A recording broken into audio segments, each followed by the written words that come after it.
kita belajar matematika lagi yuk. Pada video ini kita akan belajar materi matematika di kelas 8 SMP semester 2. Nanti bab pertama tentang teorema Pythagoras. Sebenarnya di SD kalian sudah pernah mempelajari. Yuk kita bahas apa sih teorema Pythagoras itu. Teorema Pythagoras itu biasanya digunakan pada bangun segitiga. Segitiga yang apa? Segitiga siku-siku. Ciri-ciri dari segitiga siku-siku apa? Dia besar sudutnya adalah 90 derajat. Kalau dalam gambar biasanya diberi tanda kotak ini atau huruf L, ya kan? Bisa tanda kotak atau huruf L. Nah, di sini saya mempunyai segitiga ABC, siku-siku di A.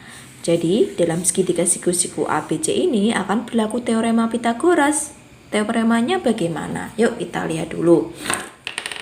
Di sini kan sudut A, siku-siku di A. Sisi di depan sudut A kita beri simbol huruf A kecil, ya kan? Sisi di depan sudut A diberi simbol A kecil. Kemudian sisi di depan sudut B, ini kan sudut B. Depan sisinya mana? Sini. Kita beri huruf B kecil.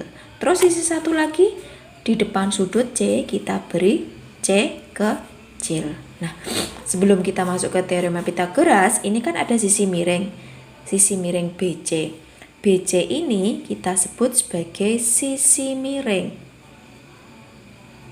Sisi miring atau biasa juga dikenal dengan hipotenusa. Jadi nanti dalam soal biasanya disebut sebagai hipotenusa atau sisi miring, atau bisa disebut sebagai sisi terpanjang.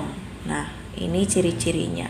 Kemudian B dan C ini disebut sebagai kaki sudut. Ingat ya, sisi terpendek. Ada sisi terpanjang, ada juga sisi terpendek. B ini juga disebut sebagai kaki sudut. Nah, bisa ya. Nah, dari sini teorema Pythagoras itu berlaku. Kita mencari sisi miring yang di depan sudut siku-siku. Teoremanya bagaimana bunyinya ini? A kuadrat sama dengan B kuadrat ditambah C kuadrat. Sisi terpanjang itu penjumlahan kuadrat dari sisi-sisi terpendeknya. Bisa ya, diingat-ingat ya. Kalau mencari sisi terpanjang atau sisi miring, maka ditambah. Beda lagi, kalau kita mencari B dan C, ketika kita mencari sisi B, maka dikurangi. Sisi terpanjang dikurangi sisi terpendek. Begitu juga C. Kalau kita mencari C, sisi terpanjang kurangi sisi terpendek. Jadi, pemahamannya, kalau mencari sisi miring itu pasti ditambah. Tapi kalau mencari sisi selain sisi miring pasti dikurangi. Itu yang perlu kalian ingat ya. Contohnya bagaimana? Langsung saja ke contoh. Nah, di sini saya mempunyai segitiga ABC, siku-siku di A. Ternyata sisi miringnya sudah diketahui BC. Yang dicari AB. Kalau bukan mencari sisi miring, maka dikurangi. Dikurangi apa? Nah, gini, AB kuadrat sama dengan, berarti kan kalau tidak mencari sisi miring dikurangi, berarti sisi terpanjang BC kuadrat kurangi sisi yang lainnya AC kuadrat. AB-nya ditanyakan, BC-nya 5 kuadrat kurangi 3 kuadrat.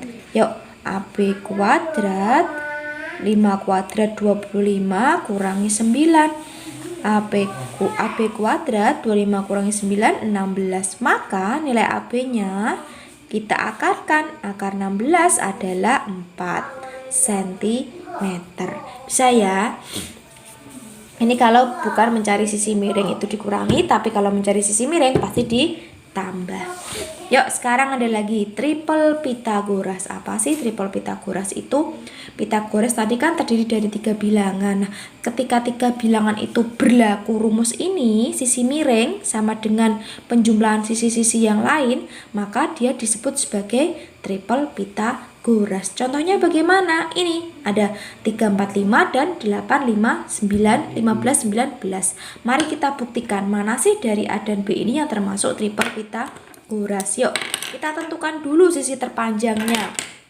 Nah, sisi terpanjangnya adalah 5. Maka rumusnya berarti pakai yang ini ya, A kuadrat titik-titik B kuadrat ditambah C kuadrat. Sisi terpanjangnya 5, 3 kuadrat ditambah 4 kuadrat, 25, 9 ditambah 16, 25, 9 ditambah 16, 25. Ternyata sama dengan. Nah, kalau sama dengan kan berlaku, berarti ini termasuk triple Pitagoras. Terus yang B, apakah termasuk triple Pitagoras? Kita lihat, 8, 15, 19 yang terpanjang adalah 19. Kita tentukan dulu sisi terpanjangnya. Yang B sama A kuadrat, B kuadrat ditambah C kuadrat. 19 kuadrat, 8 kuadrat ditambah 15 kuadrat. 19 kuadrat 361, 64 ditambah 225. Ini ada titik-titiknya ya. Ternyata 361 itu 289. Nah, apakah sama? Ternyata tidak, ini lebih dari. Maka dia bukan termasuk triple Pitagoras. Bisa membedakan ya, mana yang termasuk triple Pitagoras. Nah, dari contoh tadi dapat kita simpulkan berapa saja sih yang termasuk bilangan triple Pitagoras. Bilangan triple Pitagoras itu dapat kita identifikasi. Salah satu contohnya adalah 3, 4, 5, 5, 12, 13, 7, 24, 25, 8, 15, 17. Silakan kalian buktikan apakah bilangan-bilangan ini termasuk triple Pitagoras atau tidak dengan cara seperti tadi. Itu ya, kalian harus hafal bilangan triple Pitagoras itu apa saja. Yuk langsung saja kita ke contoh soal lagi. Nomor 1, saya punya segitiga siku-siku, sisi miringnya 4, kita diminta untuk menentukan nilai X. Nah, karena tadi nilai X-nya bukan sisi miring, maka dikurangi. X kuadrat sama dengan 4 kuadrat kurangi 3 kuadrat. 4 kuadrat 16 kurangi 9, berapa?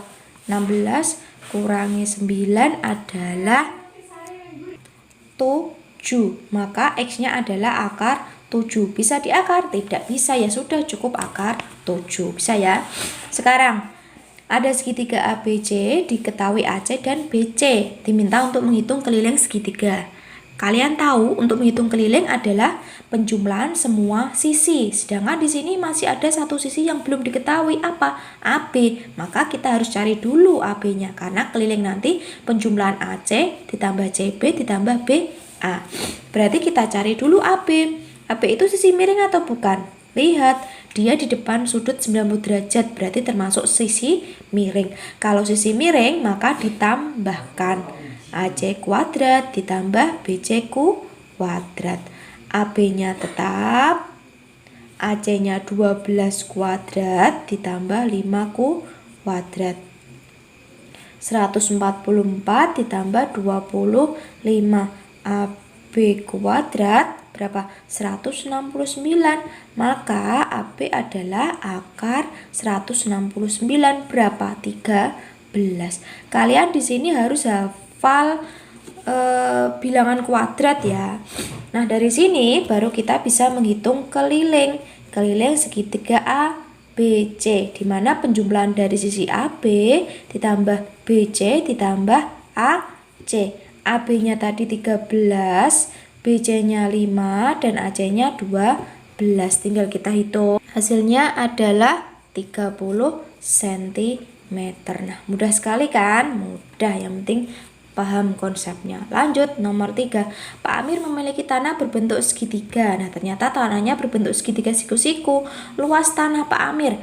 Kalian harus tahu, luas segitiga siku-siku rumusnya apa? Setengah alas kali tinggi. Alasnya mana? Ini alasnya. Tingginya mana? Tingginya ini. Nah, apakah alasnya sudah diketahui? Belum. Yang diketahui baru tingginya. Maka kita harus mencari alasnya dulu. Alasnya apakah sisi miring? Bukan, karena dia bukan di hadapan sudut 90 derajat. Maka kalau bukan sisi miring, dikurangi. Berapa sisi miring? Dikurangi sisi yang lain. Maka 400 kurangi 144.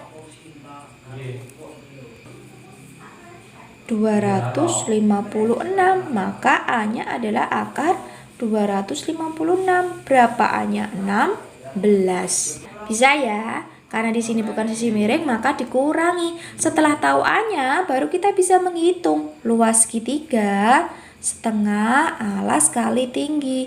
Alasnya berapa? Tadi yang kamu cari 16 kali 12. Berapa? Ternyata luas tanah Pak Amir adalah 96 meter kuadrat. Mudah kan? Nah, contoh terakhir. Ada bangun gabungan PQRST diminta untuk menghitung keliling bangunnya. Keliling bangunnya. Berarti kalau keliling itu kan nanti pasti gini. PQ keliling ya, keliling PQ ditambah QR ditambah RS ditambah ST ditambah TP. Mana yang diketahui? PQ-nya 30, QR-nya 20, RS-nya 18, ST-nya belum tahu, TP-nya dia sejajar dengan apa? Sejajar dengan RH. Maka ini juga pasti 20 ya kan? Ini kan termasuk segitiga. Segitiga persegi panjang. TP sejajar dengan RH, maka ini 20. Terus cara mencari ST bagaimana? Lihat. Di sini kan ada simbol segitiga, simbol siku-siku. Nah, ini kita tarik garis. Nah, berarti bangun ini terdiri dari segitiga siku-siku dan persegi panjang. PQRE, PQRT. Nah, karena PQ 30, maka TR juga pasti 30. Nah, segitiga siku-siku TSR. Kita diminta untuk menghitung ST ya kan?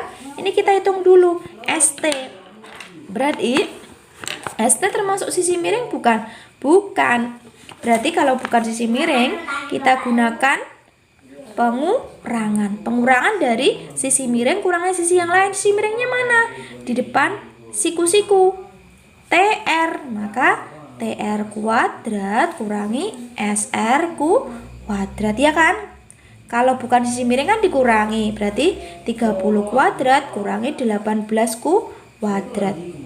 30 kuadrat 918 kuadrat 324. Kita kurangkan saja 576. Maka ST adalah akar dari 576. Maka akar 24 cm.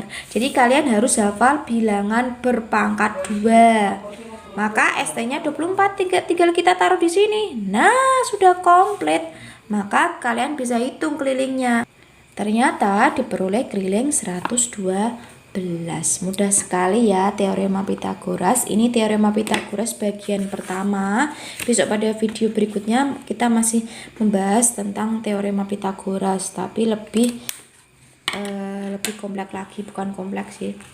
Pasti mudah. Nah, sekarang dipelajari lagi dari awal sampai akhir. Ini saya punya latihan soal, silakan dikerjakan. Terlihat ya. Nah, ini nomor 1, 2. Ini nomor 2 diminta untuk menghitung panjang CD, di mana A ini siku-siku, B juga siku-siku. Terus di nomor 3 ditentukan mana yang termasuk triple Pythagoras. Sudah ya, kalau terlewat bisa di stop dulu. Terus nomor 4 diminta untuk menghitung keliling A, B, C, D. Ini termasuk trapesium siku-siku ya. Nah, bisa ya. Cukup sekian untuk video pertama tentang teorema Pythagoras. Besok kita lanjut lagi. Silakan dipelajari lagi. Kalau belum paham silakan bertanya. Terima kasih atas perhatiannya. Sampai jumpa.